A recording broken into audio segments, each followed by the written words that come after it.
All right. So here's your three branches of government activity and an explanation of how to do this little short little mini project or activity, as I call it. Through this activity, you're going to demonstrate an understanding of how each branch of the federal government impacts your own life. Remember, those three branches are legislative, executive, and judicial branches. Right? You're going to complete one short activity for each branch of government and then submit a one-page reflection paper, or you're going to create a whole presentation that summarizes all of this stuff. So how you submit it is kind of up to you. You can be as creative as possible on that if you want. But there's four parts. Technically, I'll explain each one of those. Four pieces to the whole thing. So part one is the quick connections. And so for each branch, you're going to choose one example, a law, a decision, or an action, and answer the questions briefly in your own words. So here's what you have to do for the legislative branch. You're going to name a law that was passed by Congress that affects schools, jobs, or safety. Those are three things that you're going to be directly impacted by.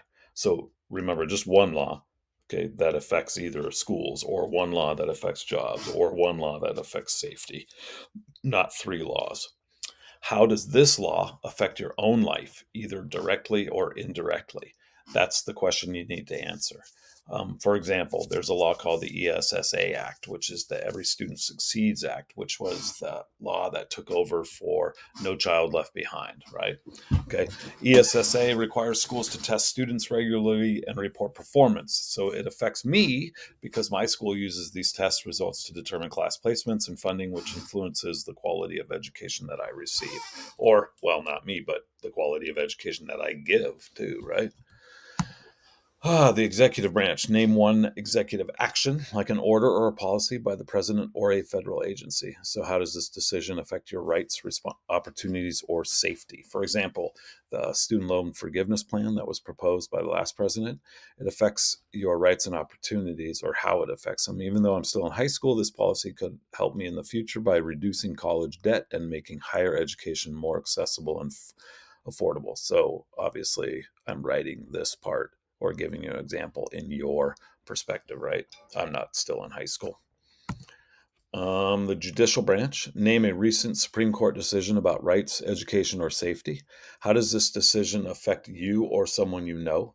For example, the decision is Students for Fair Admissions versus Harvard in 2023. This decision changed how colleges use race in admissions. It might affect how my friends and I are evaluated in applying to college, possibly changing what schools look for in applicants. So then at the end, you're going to write a one short paragraph. Which branch do you feel has the biggest impact on your life? Why? And what surprised you while doing this activity? Why? I think the legislative branch has the biggest impact on my life because laws Congress passes affect things I deal with every day, like education, safety rules, and job opportunities. For example, laws about school funding and testing shape how my school runs and what resources we have. I hadn't really thought about how much those decisions start with Congress. What surprised me while doing this activity was how connected everything is, like how one decision by a branch of government can shape so many parts of daily life without me realizing it. Yeah, if I didn't know the Supreme Court also made recent decisions that might affect college admissions, uh, or I guess I should say, I also didn't know. It made me realize I should pay more attention to things, right? Yeah. So how you turn it in? You can do it as one written response with everything on it, or you can do it as a Canvas slideshow like this, or some other way or presentation format. But you need to have all that information on there. As always, if you have any questions, let me know. And of course, thank you for coming to my TED Talk.